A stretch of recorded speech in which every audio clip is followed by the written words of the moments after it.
दोस्तों, ये कहानी है एक छोटे से परिवार की, जिसमें पिंटू और निशा दोनों फ़ोन पे बात करते हैं।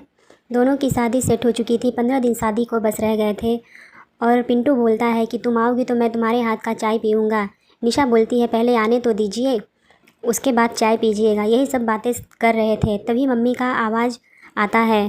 पिंटू की मम्मी बोलती है, अरे बेटा जाओ, मौसम गड़बड़ हो रहा है, तुम्हारे पापा दुकान पे हैं, वह भीग जाएंगे, उनके आने का टाइम हो गया है, जाओ उन्हें ले आओ। तभी पिंटू बोलता है कि मम्मी क्या चिल्लाते रहती हो, रूम में आवाज़ नहीं आ रहा है, मैं बाहर आ रहा हूँ। इतने में उसके छोटे भाई मार्केट से आ जाते हैं। वह बोलते हैं, क्या हुआ मम्मी, तुम क्यों चिल्ला रही हो? और दोनों आपस में बात करने लगते हैं। तभी वह बोलती है कि अरे बेटा, तुम्हारे पापा को दुकान से लाना था, मैंने पिंटू को आवाज़ लगाया पर वह नहीं सुन रहा है। तो राजेश बोलता है कि अरे ये भैया भी तो एकदम गजब हैं, जब देखो तब भाभी से फ़ोन पे बात करते रहते हैं। रहने दो माँ, मैं जा रहा हूँ, पापा को दुकान से ले आऊँगा। और राजेश जाता है, अपने पापा को दुकान से ले आता है। पापा बोलते हैं कि क्या हुआ पिंटू, तुम दुकान क्यों नहीं गए? तो वो पापा मैं जिम गया था इसलिए नहीं जा पाया, मैं थोड़ी देर के बाद दुकान जाऊंगा। और वह सुबह सुबह नहा धो करके तैयार हो जाता है, बोलता है मम्मी मुझे नाश्ता दे दीजिए।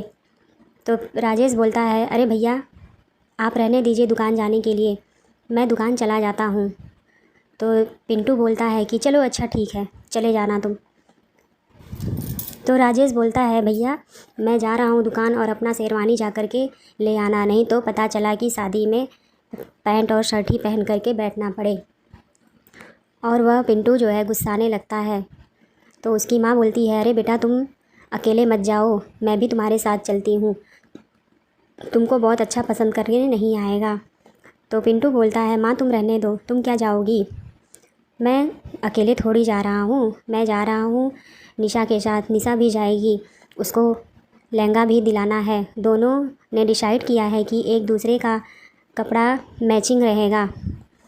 तो पिंटू चला जाता है दुकान, शादी की सारी तैयारियां हो जाती हैं, सभी तैयार हो जाते हैं और पापा जी भी रेडी हैं। तभी राजेश आता है, बोलता है, अरे माँ ये तुम क्या पहनी हो, ये कैसी साड़ी पहनी हो, तुम्हारे पास कोई साड़ी नहीं है, इतना गंदा साड़ी क्यों पहनी हो तुम? तो उसकी माँ बोलती है, क्या करे बेटा, तेरी भाभी को मेरी साड़ी पसंद आ गई थी। पिंटू की माँ बोलती है, जाने दे बेटा, मैं अब अच्छी साड़ी पहन के क्या करूँगी, मेरी तो उम्र हो गई है, चलो तुम लोग रेडी हो गए हो, चलो पंडित जी भी देखो आ गए हैं। शादी हो जाती है संपन्न और सभी अपने घर चले जाते हैं।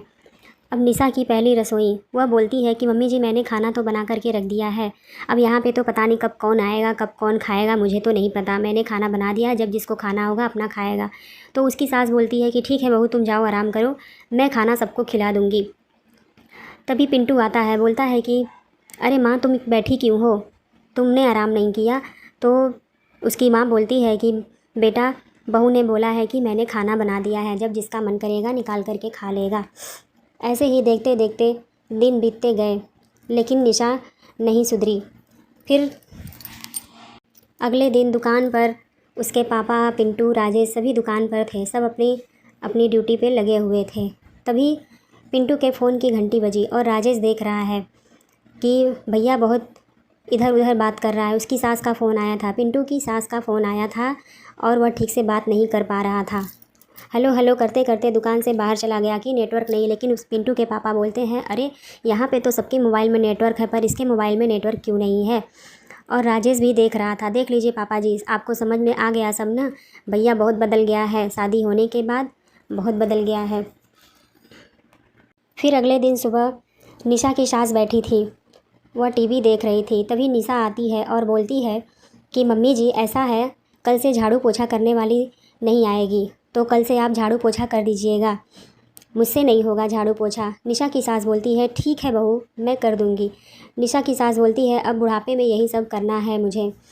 और निशा बोल करके किचन में चली जाती है और फिर कुछ देर के बाद किचन से वापस आती है और वह उबले हुए आलू को लेकर के आती है। मम्मी जी आप बैठी हैं तो थोड़ा हाथ भी चला लिया कीजिए, बैठे बैठे हाथ में जंग लग जाएगा। और निशा की सास आलू को छील करके छत पे जाती है टहलने के लिए। तभी उसके मोबाइल पे फ़ोन आता है निशा का। हेलो मम्मी जी, आप छत पे गई ही हैं तो सारे कपड़े उतार करके ले आइएगा। और निशा की सास बोली ठीक है। निशा की सास कपड़े उतार करके आ रही थी, तभी उसके दोनों बेटे दुकान से आए और देख लिए कि मम्मी कपड़ा लेकर के आ रही है। राजेश को बहुत गुस्सा आया कि मम्मी तुम ये क्या कर रही हो। राजेश ने मम्मी के हाथ से कपड़े की बाल्टी पकड़ ली। क्यों भाभी, आपको शर्म नहीं आ रही है, मम्मी से काम करवा रही हैं। तभी पिंटू बोलता है कि अरे क्या हो गया, थोड़ा सा हाथ पैर हिला ली तो बैठे बैठे जंग लग जाएगा। और राजेश बहुत गुस्सा करता है, हाँ भैया आप ही का तो चढ़ाया हुआ है। दोनों भाई आपस में बहस करने लगते हैं और पिंटू बोल करके चला जाता है। राजेश बोलता है, माँ ऐसा है तुम मेरे लिए लड़की देखना चालू कर दो, मैं भैया की तरह नहीं रहूँगा। भैया बहुत बदल गया है, मैं दिखाता हूँ कि बीवी को कैसे रखा जाता है। और निशा भी बहुत हाँ हाँ मालूम है, देखते हैं कि कितना तुम बीवी को ढंग से रखते हो। तभी पिंटू की माँ बोलती है, अच्छा तुम लोग चुप रहो, बहस मत करो। और शादी की तैयारी शुरू हो जाती है। राजेश बोलता है, माँ 2-3 दिन के अंदर शादी करके हटाओ और मुझे फ़ोन पे बात नहीं करना है, बस शादी हो जाए, उसके बाद मैं दिखाता हूँ कि कैसे बीवी को रखा जाता है। दोनों की शादी हो जाती है। राजेश अपनी पत्नी पूजा से बोलता है कि मैं और तुम दोनों एक दूसरे से फ़ोन पे बात नहीं किए हैं, ना ही कोई जान पहचान है। तो पूजा बोलती है, कोई बात नहीं, अब जान पहचान हो जाएगी, शादी हो गई है, आपकी खुशी के लिए मैं कुछ भी कर सकती हूँ और मैं जानती हूँ कि आप अपनी माँ के लिए कुछ भी कर सकते हैं। इसी तरह बात करते करते रात बीत जाती है। अगले दिन सुबह राजेश बोलता है, अरे इतनी सुबह तुम कहाँ तैयार हो गई। तो पूजा बोलती है, आज पहली रसोई है। तो राजेश बोलता है कि अरे अभी तो हलवाई लगे हुए हैं। पूजा बोलती है, हलवाई की कर देते हैं छुट्टी, मैं किचन में जा रही हूँ, कुछ बनाऊँगी। और पूजा किचन में आ जाती है। तभी उसकी जेठानी निशा बोलती है कि इतना हड़बड़ा के तुम सुबह सुबह क्या कर रही हो, और हलवाई की भी छुट्टी कर दी, इतना जो है जल्दी कौन नाश्ता करेगा। और दोनों बहस करते हैं। फिर नाश्ता रेडी हो जाता है, सभी नाश्ते के टेबल पे बैठे रहते हैं। पिंटू बोलता है कि अरे पूजा तुम तो बहुत अच्छा नाश्ता बनाई हो, बहुत ही स्वादिष्ट है। और पूजा बोलती है, भैया मन से बनाइए, कुछ भी तो बहुत अच्छा बनता है। पापा जी भी बहुत खुश थे और राजेश भी बोला कि हाँ नाश्ता बहुत अच्छा बना है। सभी उसकी तारीफ़ कर रहे थे। तभी पूजा बोलती है कि कर लो तारीफ़, अभी कुछ दिन के बाद मैं बताती हूँ। और पूजा मन ही मन सोचती है कि कर लो तारीफ़, अभी कुछ दिन के बाद मैं बताती हूँ कि तुम लोग कैसे नाश्ता करते हो। तभी एक दिन पूजा जो है सोई थी और बिस्तर पर से उठ नहीं रही थी। बहुत दर्द हो रहा है, कैसे उठूँ। राजेश बोलता है कि अरे क्या हालत बना ली हो, पूरा पसीने से लथपथ हो, रहने दो तुम सो। और राजेश यह बोल करके रूम से बाहर चला जाता है। तभी उसकी माँ बोलती है, क्या हुआ, आज उठेगी नहीं क्या महारानी। तो राजेश बोलता है उसकी तबीयत ठीक नहीं है। और राजेश गुस्सा करने लगता है कि उसकी तबीयत नहीं ठीक है तब भी वह खाना बनाएगी, तुम लोग बनाओ अपना। भाभी और माँ दोनों लोग काम करो, मेरी पत्नी काम नहीं करेगी। और यही बोल करके निशा की सास और निशा दोनों लोग खाना मिल कर के बनाती हैं। और राजेश बहुत गुस्सा करता है कि मेरी पत्नी अब आज के बाद खाना नहीं बनाएगी, तुम दोनों लोग अपना समझो। और निशा की सास बोलती है कि मैं तो खाना बनाऊंगी ही, क्यों नहीं बनाऊंगी। वह बहुत दुखी हो जाती है कि मेरी दोनों बहुएं एकदम ख़त्म हैं। और वह फ़ोन करके अपनी बहन से सारी बातें बताती है कि मेरी दोनों बहुएं मुझे एकदम परेशान करके रखी हैं। और पिंटू की मौसी आ जाती है घर पे समझाने। निशा बोलती है, अरे मौसी जी प्रणाम, आइए बैठिए, आपको कोल्ड ड्रिंक पसंद है, मैं लाता हूँ। और पिंटू के पापा बोलते हैं, अरे साली जी आप आ गई, कब आई हैं। तो उसकी मौसी बोलती है कि मैं आई हूँ अपने जीजा जी से मिलने। दोनों बहनें आपस में बैठ कर के बात करती हैं।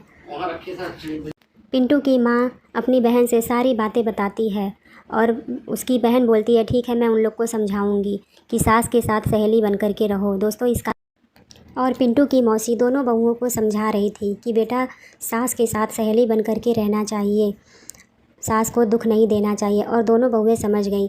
दोस्तों इस कहानी से आप लोगों को क्या सीख मिला, और सब मिलजुल कर रहने लगे।